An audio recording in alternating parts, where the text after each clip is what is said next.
Unusually among US presidents, Donald Trump, as well as having visited the United Kingdom on many occasions, is also the owner of considerable property in Britain as part of his wider real estate holdings. Up in Scotland, an hour or so from the city of Glasgow, is the jewel in the crown of Trump's British property empire, Trump Turnberry, a huge hotel and golfing estate with an illustrious history that was acquired and redeveloped by Trump in 2014. I was curious to see what it was like, and so I flew up and spent a few days exploring this interesting venue. The first thing that strikes you on approaching Trump Turnberry is how big the main hotel building is. It has a grand facade hundreds of feet wide, positioned atop a hill overlooking the sea. The hotel was originally opened in 1906 as a golfing resort on land owned by the Marquis of Ailsa, a local Scottish aristocrat. Lord Ailsa owned Culzean Castle a few miles up the road from Turnberry, and horror fans will recognise this stately pile from the film The Wicker Man, the home of the fictional Lord Summerisle played by Christopher Lee. Culzean Castle also had a close relationship with another US president, and more on that later. Part of Lord Ailsa's huge estate encompassed 175 acres of agriculturally unproductive land. He decided to turn it into a golf course.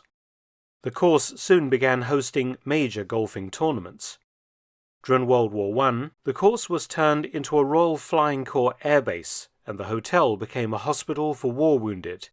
And this was repeated during World War II, when the two golf courses became a Royal Air Force base used for training, particularly for low-level anti-shipping attacks. And it's been established that around 200 aircrew lost their lives in training accidents at the base or out to sea.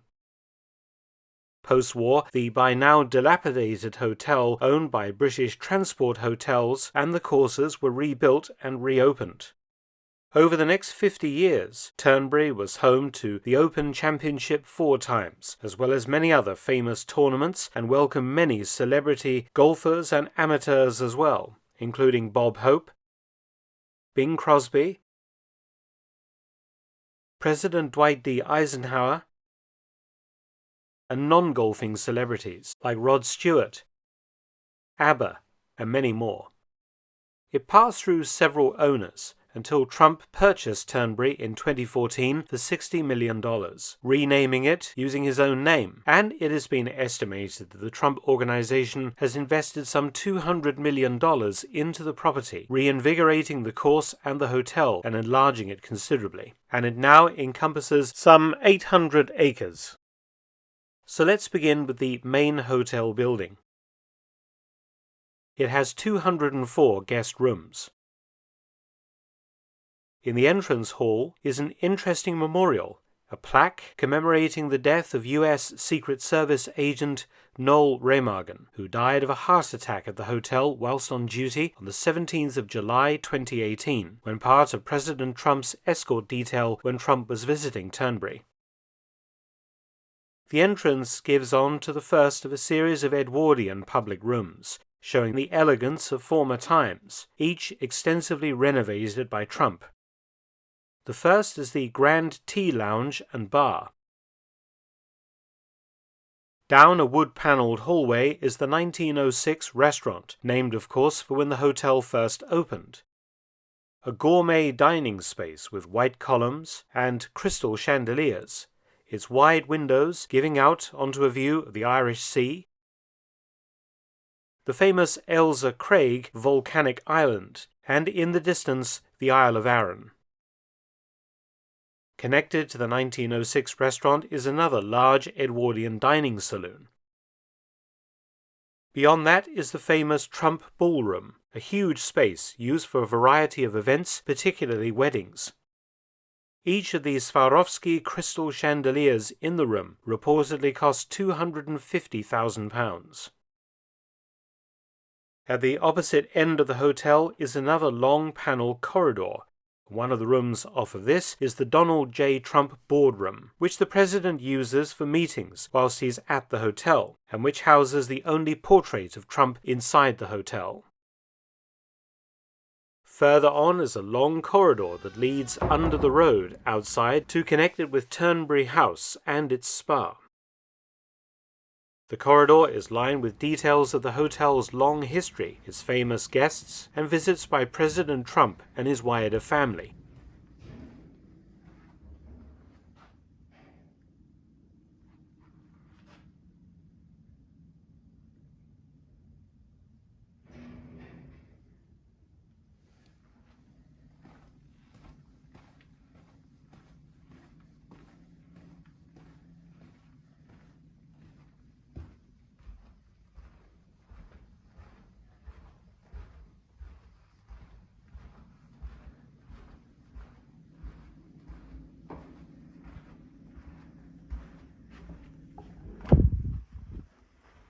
Not to mention some of the meetings held at the hotel, including in 1998 a meeting of the controversial Bilderberg Group. The spa consists of 2 swimming pools, treatment rooms, a gymnasium, and saunas. There are also further large ballrooms and other meeting spaces for entertaining and events. In front of the hotel is a wide sloping lawn and a very long set of steps that takes you past a helicopter pad. And in the evenings at 6 p.m, the hotel piper marches up and down in front of the hotel, entertaining guests with his bagpipes.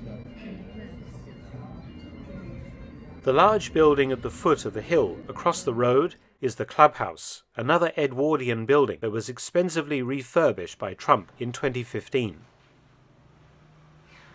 It sits beside the 3 courses, and the ground floor is given over to a golf shop selling Trump-themed clothing and equipment, and a display of trophies and golf clubs of yesteryear. The first floor houses the famous Duel in the Sun restaurant, named for the famous 1977 Open Championship battle between Tom Watson and Jack Nicklaus at Turnberry.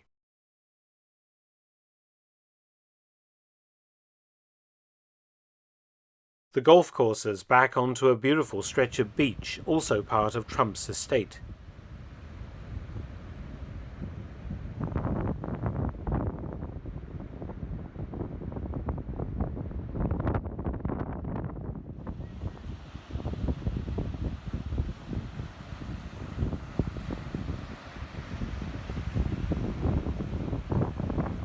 The beach leads to the Turnberry Lighthouse, built in 1873, which stands 24 meters high with 76 steps up to the lamp house. It has been converted into suites for use by hotel guests and stands beside the ruins of a castle, reportedly the birthplace of Robert the Bruce in 1274, the king's name now used for Turnberry's 3rd course. Nestled between the main hotel buildings and Arran Course is a small village of houses called Trump Villas, basically self-catering holiday apartments.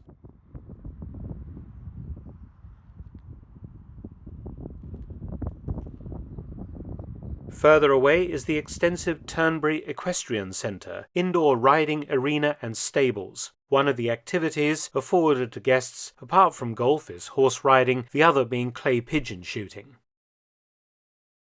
I mentioned earlier that Turnberry witnessed several visits by Dwight D. Eisenhower, as he was a very keen golfer. But the local area has a much deeper connection to Eisenhower, stemming from his time as Supreme Allied Commander during World War II.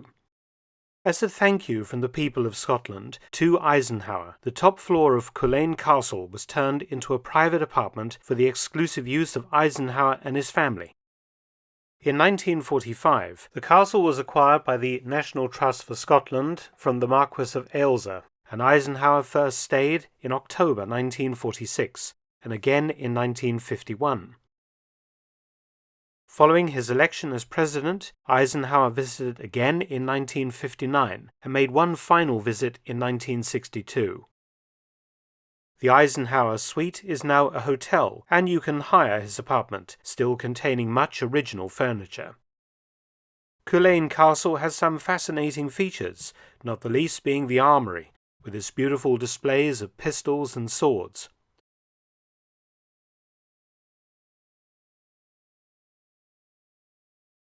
And this round room, which reminded me of the Oval Office at the White House, and may indeed have had the same effect on President Eisenhower. I called this video Trump's British Empire, and indeed President Trump owns more than one British property. Aside from Trump Turnberry, there is Trump MacLeod House on the opposite side of Scotland at Balmeady near Aberdeen. This is a former baronial mansion and hunting lodge, dating back in parts to the 15th century, and has 18 guest rooms and suites. It is located close to the Trump International Golf Links course. I haven't personally visited MacLeod House, but this estate is bigger than Trump Turnberry, sitting on 1,400 acres of land encompassing meadows, woodland and coastline. The house was rebuilt in 1835 and was once called Meany House, but Trump renamed it in honour of his Scottish mother, Mary MacLeod. Many thanks for watching. Please subscribe and share, and also visit my audiobook channel, War Stories with Mark Felton. You can also help to support both of my channels at PayPal and Patreon. Details in the description box below.